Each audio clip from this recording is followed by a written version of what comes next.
আজই ডাউনলোড করুন আর এনজয় করুন আপনার পছন্দের শো। ও তো ঠিকই বলেছে, তোমাদের দুজনের ডিভোর্সের আমার মনে হয় this is the high time. Okay, আসবো স্যার। হ্যাঁ হ্যাঁ সুস্মিতজি, ওকে এসো।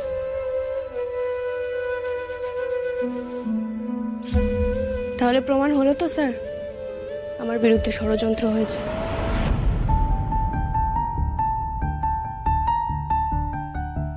আমি কিন্তু আমার কথা রেখেছি, আপনার গায়ে লাগা সবটুকু দাগ আমি মুছে দিয়েছি। আমার স্বীকার করতে অসুবিধা নেই আশি, তারপরেও তোমার প্রতি আমার বিশ্বাস কিন্তু একটু হলেও টলেছে। আমাকে লুকিয়ে তুমি এমন কিছু করেছো যেটা না করলেও পারতে। তাহলে তাহলে এবার আমার ছুটি দিন স্যার। মানে আপনি বলেছিলেন না যা হয়েছে তারপর আমার আর আপনার সম্পর্ক এখানেই শেষ, তো আমিও তাই বলছি, এটাই সুযোগ আমার আর আপনার আলাদা হয়ে যাওয়ার। আলাদা হওয়ার কথা আসছে কোথা থেকে আসছি? আসছে স্যার, আসছে। দেখুন, আজ না হয় কাল এই সম্পর্কটা আমাদের শেষ করতেই হবে। তার জন্য আরো 2 মাস কি লাভ অপেক্ষা করে? তার থেকে আপনি আমাকে এক্ষুনি ডিভোর্সটা দিয়ে দিন স্যার। কেউ জিজ্ঞেস করলে বলবেন যে আপনার আমার প্রতি ট্রাস্ট ইস্যু হচ্ছে, তাই সম্পর্কটা টেনে নিয়ে যেতে চাইছেন না।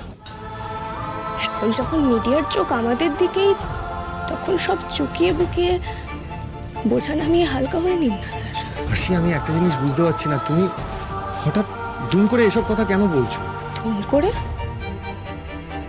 2 দিন আগে আপনি তো এই সম্পর্ক শেষ করে দেওয়ার কথা বলছিলেন স্যার। হ্যাঁ বলেছিলাম, কিন্তু সেটা রাগের মাথায় বলেছিলাম। রাগের মাথায় বললেও কথাটা ঠিকই বলেছিলেন আপনি।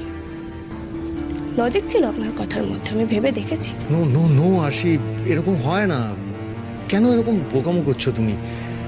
আরে 6 মাস পর যে জিনিস হওয়ার কথা সেটা কথা নেই বার্তা নেই, দুম করে এখন কিভাবে হবে? কেন হবে না?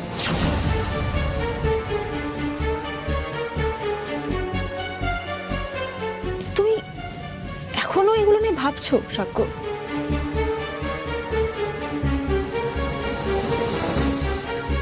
সরি, আমি তোমাদের দুজনের মধ্যে ঢুকে গেছি হুট করে। বাট সাক্ষ্য, আরশি এরকম একটা ভালো এবং সেন্সিবল একটা প্রপোজাল দিয়েছে, তুমি সেটা রিফিউজ করছো শুনে আমি আর সত্যি দাঁড়িয়ে থাকতে পারলাম না। ও তো ঠিকই বলেছে, তোমাদের দুজনের ডিভোর্সের আমার মনে হয় this is the high time. দেখেছেন স্যার, মধুবনী ম্যাডাম, যে কিনা আমার ভুল ধরতে সর্বক্ষণ এক পায়ে খাড়া থাকে, সেও আমার কথায় সায় দিচ্ছে। আমি খুব ঠিক কথা না বললে বোধহয় এটা সম্ভব ছিল না। তাই বলছি স্যার, আপনি ডিভোর্সটা দিয়ে দিন আমায়, ভালো হবে সেটাই।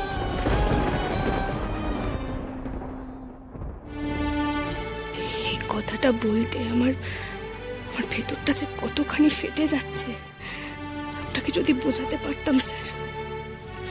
কিন্তু আমি জানি আমার এই ভালোবাসার কোনো পরিণতি নেই, তাই হাজার কষ্ট হলেও এটা থেকে বেরিয়ে আসাই ভালো।